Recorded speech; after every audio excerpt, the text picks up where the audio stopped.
पुनमक आइगी YouTube channel दा अमुक्का हना मयाम बुताराम न ओक्जरी हैप्पी संडे मयाम नसीदी संडे दा संडे ने संडे स्पेशल होना बिरयानी थोंगेना येन किलो अमा लौजरुरे बिरयानी जे अमुक्ता थोंगद्री ngasi हांपनी थोंगदिसे ट्राई तौजरके हाव हावतबा मयाम दा शेयर तौजरके को अदो आई येन जे दा तोटकदबा मचन थुम मोरोक मचू अदैदी कोरिएंडर पाउडर अदैदी जीरा पाउडर अदैदी black pepper ginger garlic paste अदैदी कर्ड लोइना हापचनजरे हापा याबागाई लोइना मसाला जिंजे हापचनजरे अदुगा आइना फजना मिक्स तौरगा 15 to 20 मिनट कुंबा आई मैरिनेट तौजरे फ्रिज दा सि तौब लोइरेको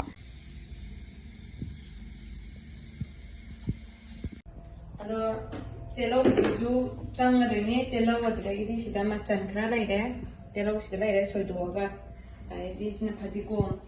अदैसिना नुसिदा मोते पखरा चंगनी नुसिदा से माना नुसिना बने खरा ति पखरा तेलो जे आई जी ngौना तौरगे तेलो जे ngौरनि खरा काई कोन खरा चावबा सिनि लौजरे बिरयानी सेमदि मस्टर्ड ऑयल सिजना बे हादि माइ मनम दुकान बनिना अदो सिजे फ्रीडम सनफ्लावर ऑयल ने सिजोइना सिजनारनि दो हाइजन जरगे खरा दुम याम लपना हाइरनि तेलो जे तावबिनि नाबको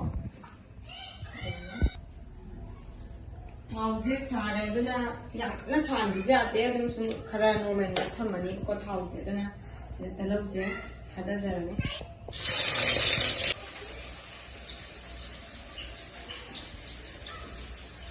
अदो तेलो जे हापसन जरबनिना गैस से यामना हाई फ्लेम दा थाबजादे लो दा थाबजादे मीडियम दा थमगदबनि को अदुगा मीडियम दा थमगा सिजे ब्राउन चंगद्रिबो से दुम ngौबिगदनिबा अदुगा ब्राउन चंगब मतुंगा थांगदने दो नहा ngौबिगे तेलो जे नुना ब्राउन इसले तो अदो सिजे थांगदबिरानी थावगे फजना सुमदारगा को थावगे थांग फजना सुमदारनी अदुगा थांगदारनी नेट तौरगा थमबा येनजे आइसिदा सिखि थावरे मजिदा खादर थोंगन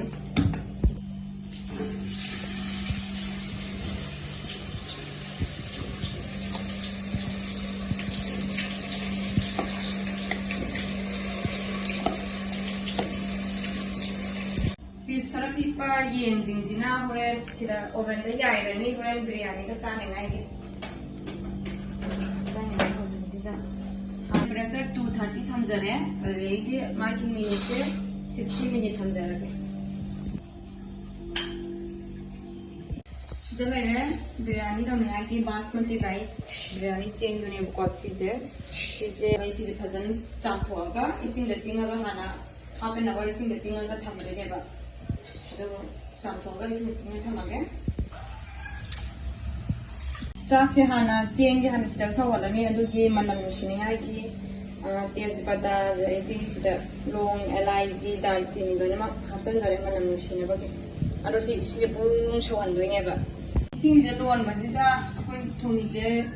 खरा चमचानी मु हापचलौरनि हाइदि बुरेन चेंग दुदा महाउ लाइनिंगाई की टेस्ट लाइनिंगाई की इसिंगे याम फजना होरे अदो सि मना बुजे लामो पेनि फजना फजना लामो पेनि चाबदा सिजे नुंगाइबो नुसिदा मनाक्रा हसन बिरयानी अदिगो मनाक्रा हसन बिरयानी नामना ना पड़ता हमजे करा सुमजंदाने फ्रेंड चाप तो चेंग दो फ्रेंड मनाक्रा हमना ब्लाउना भाई तारे खाना खाना तो उधर चेंग जे हसन बिरयानी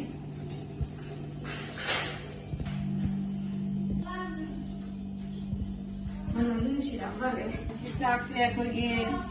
हातन की याइबगी स्टाइल दो अदुबो की चांगदा थोंगनी अदुबगी चांगदा फुलनी सिंग चाक से फुटियाइदा इंजांग जे येनजी सिदा थोगलइबा अहेनबा थावजी लौथोगा ngasai aina phutkiba चेंग अदो सिद मथक्सिदा हापचनजरगा तावरगा थमकिबा तेलो जिंगना चाइसनदगा चेंग जे 30 मिनिट दुमाइना याइगा दोरिबने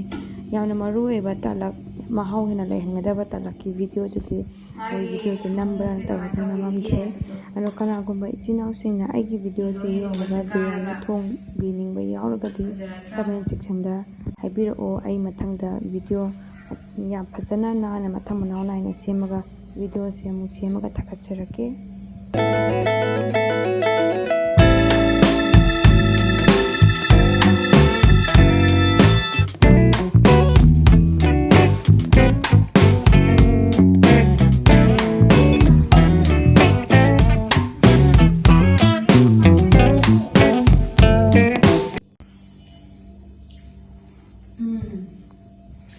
ꯆꯥꯛꯁꯨ ꯇꯦꯁ ꯂꯩꯔꯦ, ꯍꯥꯎꯔꯦ꯫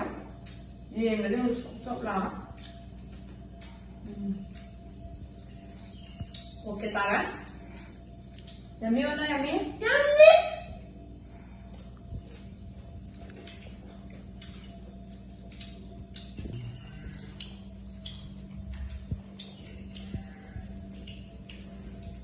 Mama, you want only taste ya? You? Papa? Salangsa. You can cook, huh? Yeah, we could say. You can cook, please. Now cook. I want to eat more.